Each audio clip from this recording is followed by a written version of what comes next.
Hi, this is Kenneth Wong, Senior Editor for DE. Welcome to another episode of our podcast. With metal 3D printing on the rise, many manufacturers are turning to it for not just making prototypes, but for mass production. But is the technology robust enough to support such use cases? To talk about that, I have Jacob, Senior VP of Sigma Labs. Jacob, welcome. I understand that you are a relative newcomer to the company. Would you mind telling us about your background and why you joined the company, please?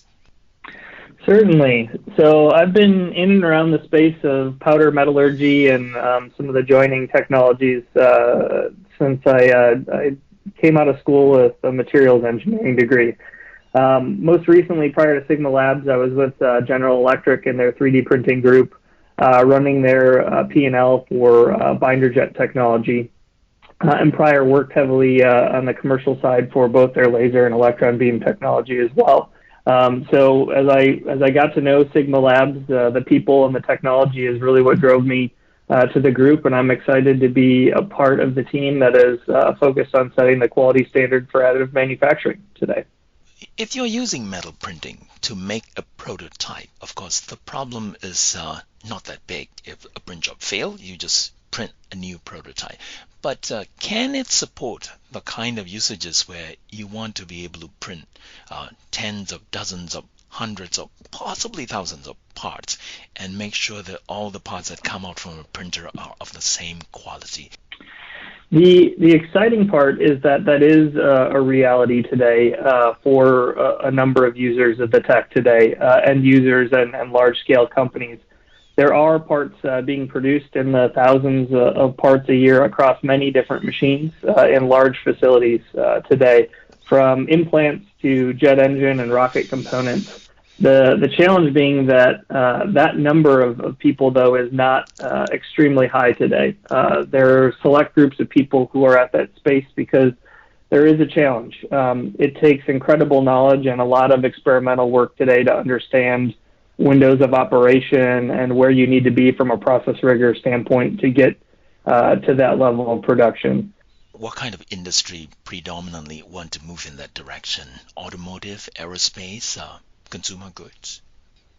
So I think because of the technical expertise and the relative newness of the technology, it lends itself to higher qualification barriers, more expensive components early on in the use of advanced technology. And so your preeminent users for production today tend to fall in the aerospace space or implantable implant area of the medical industry today, because they have a little less cost sensitivity as it comes to getting through some of those hurdles and the challenges of the printing.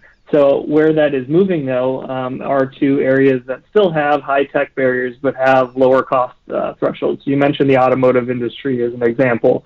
I think as we move down that cost curve, things become cheaper per cubic centimeter of printing and more reliable. You're going to see adoption in those industries more heavily as we move down that curve. The more complex and the larger the component gets, that increases the complexity.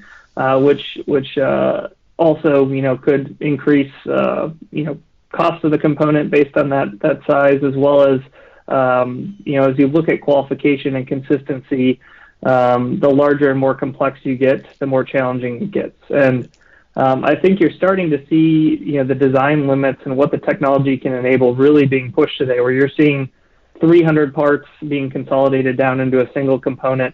In the aerospace world, that is a part of that larger size that's replacing what used to be structural castings.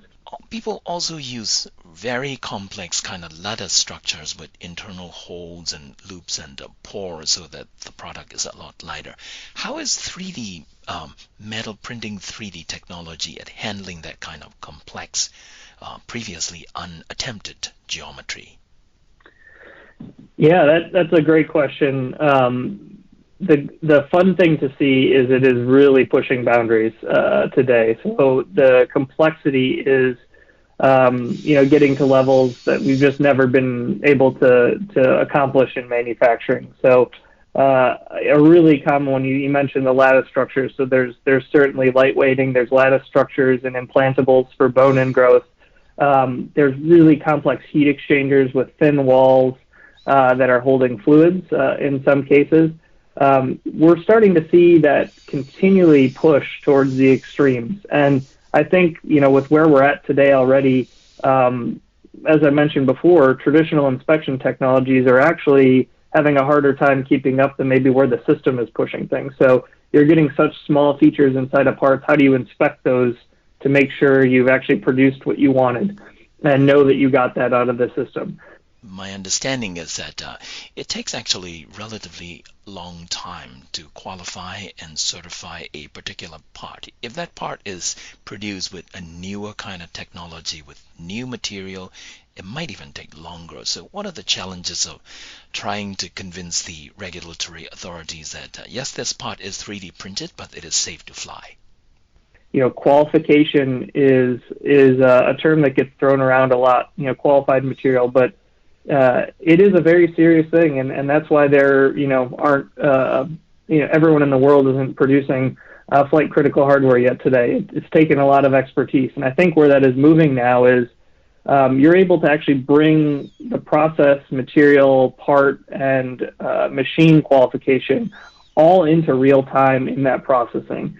So creating standards and following those standards is a huge part of what is going to take our industry from where it's at today to qualifying and certifying those components faster and hopefully significantly faster than they had typically been done in the past, because you can monitor and control and understand that your process is in control while producing the parts, so that you can actually eliminate the need for a lot of expensive post-process QC. Sigma Labs is known as the in-process quality assurance solutions provider, and its flagship product is PrintRite 3D. How does PrintRite 3D fit into these topics that we are talking about? Yeah, it fits right into the heart of it. So as the industry adopts this technology, there are a number of systems out there from different OEMs, a number of generations of those systems, and one thing that connects it all together is a quality standard, third-party agnostic system that can validate technology and parts and process going forward. And PrintRite 3D from Sigma Labs is really pushing the boundaries of what can be done in-process monitoring to assure that you're not only making a good part, but you're making that your process is in control and your machinery health is looking good. Very good. Jacob, thank you so much for sharing your thoughts and giving us your time. I appreciate it. Thank you so much for having me today. It's been a lot of fun talking with you, and we look forward to seeing where the additive industry heads over the upcoming years. Appreciate the time. All right. Until next episode, this is Kenneth Wong for DE, and we are signing off.